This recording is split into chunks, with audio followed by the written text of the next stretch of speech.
how to download YouTube on your Windows. Hello guys, this is Atticus and welcome back to another tutorial video. In today's video, I'll teach you guys how you can download YouTube on your Windows device. So let us get started. First, if you simply head over to your Microsoft Store, you will notice that you cannot download YouTube. Now you will see that there is no app such as YouTube and you can only use YouTube in your web browser. So you can simply do this.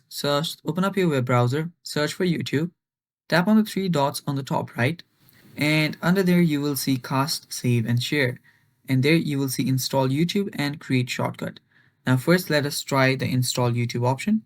And there you go. That is simply awesome. All you need to do to download YouTube is tap on install YouTube and you have installed YouTube. And as you can see right here, you have just created a shortcut in your Windows desktop as well. So yeah, that is basically how you do it, guys. And that is all for the video too. Thanks for watching. Stay tuned for more. And if you like the video, hit the like button down below and stay tuned. Bye bye.